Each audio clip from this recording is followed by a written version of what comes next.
Betul ke jemaah tabligh menjadi punca utama penyebaran COVID-19 di Malaysia?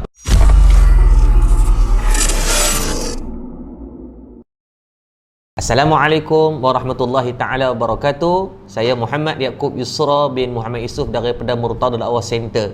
Tuan-tuan, mutakhir ni negara kita didatangkan dengan ujian COVID-19 dan ramai pula orang yang sekarang ni menghalalkan lensa kameranya kepada untuk menyalahkan golongan tabligh. Pertamanya kita faham dulu siapa itu tabligh.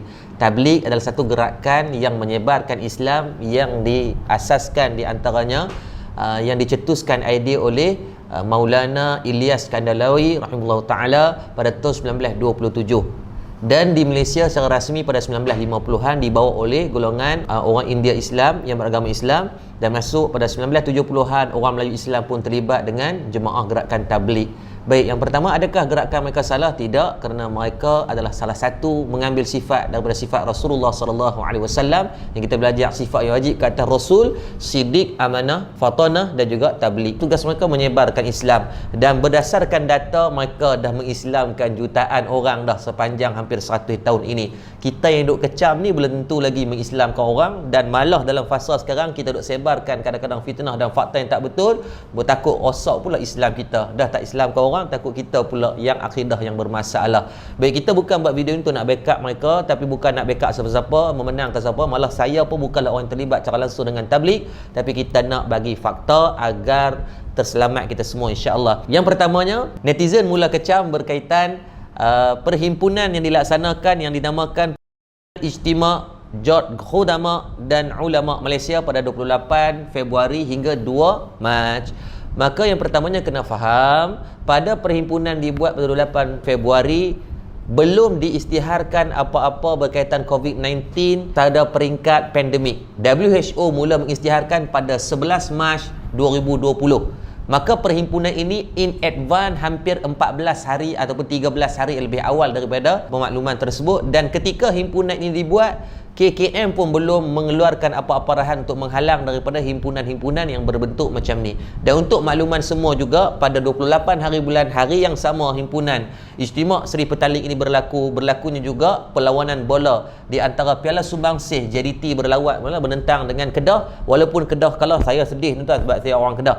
Tapi still perlawanan tu lebih ramai jumlah yang berhimpun daripada Seri Petaling. Dalam masa yang sama, kalau tuan perasan, ketika 28 Februari berlakunya langkah Hotel Sheraton daripada kalangan orang politik, still ada perhimpunan media berhimpun beribu orang ketika tu.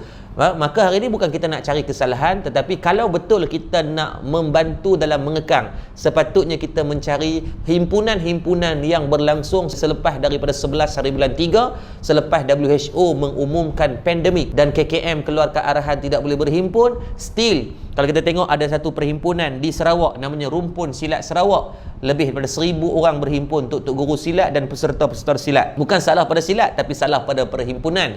Yang kedua, berlaku satu perhimpunan di Teluk Bahang. Satu sambutan keagamaan disebut dengan Masi Magem di Teluk Bahang menghimpunkan hampir 30,000 orang. Maka hari ini bukan kita nak cari kesalahan, tetapi kita nak bercerita tentang fakta, bukan kita nak menyalahkan pihak-pihak tertentu.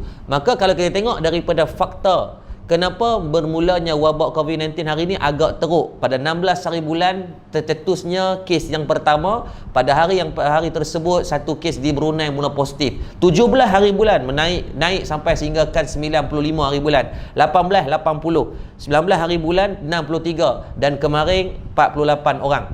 Tapi kalau kita tengok dari segi graf, Dr. Zulkifli Ahmad, bekas Menteri Kesihatan kita, dia kata apa? Di antaranya disebut kata daripada kluster tabligh dah mula berkurang, tetapi yang bahaya adalah kluster yang non tabligh yang dah mula meningkat naik sehinggakan pada 20 Mac ada 82 orang yang positif.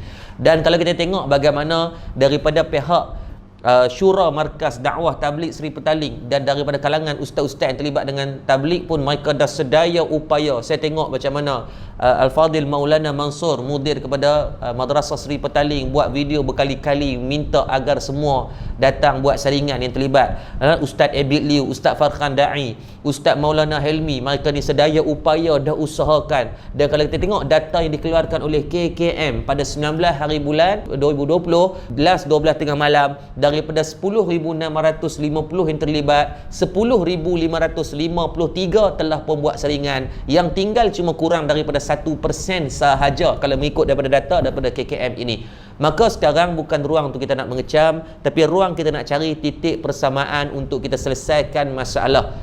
Sebab kalau tuan-tuan kita tengok dengan ruang ini banyak berlakunya penyebaran fitnah yang tidak betul, seperti mana mereka viralkan kemarin dulu satu kes dibacuk, katanya seorang tabligh tidak mahu bagi kerjasama. Saya ambil gambar confident, gambar seketui besar gambar orang. Tapi kemarin secara rasminya pada 21 hari bulan KKM keluarkan di harian Metro berkaitan penafian, kata dia tak bagi kerjasama. Malah dia kata KKM memaklumkan, kata dia bagi kerjasama yang sangat baik. Yang kedua, hari yang sama pada 19 hari bulan disebarkan satu berita, katanya jemaah-jemaah tabligh yang disaring di Hospital Ipoh, mereka berjalan di antara katil ke katil untuk sebarkan dakwah. Bila ditanya balik kepada doktor yang terlibat, doktor tu maklumkan mana tak masuk akal, tak logik, dan itulah tidak benar disebabkan peserta-peserta saringan COVID-19 maka diasingkan daripada klinik, daripada orang-orang pesakit-pesakit biasa. Saya tidak pasti siapa yang rajin sangat menambah dosa dan bagi orang buat dosa yang sama. Jadi tolong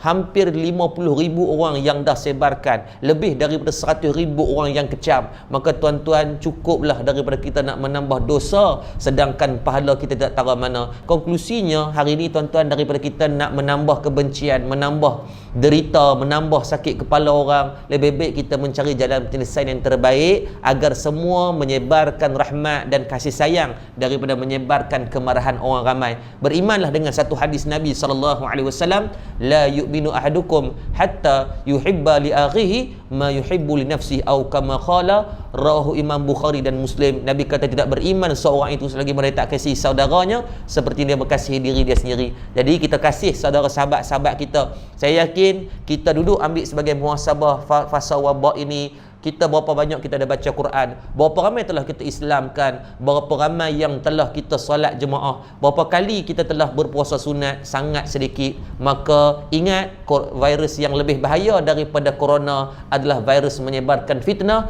virus tidak tabayyun daripada berita yang kita sebarkan. Selamat beramal, wabillahi taufik. Assalamualaikum warahmatullahi taala wabarakatuh.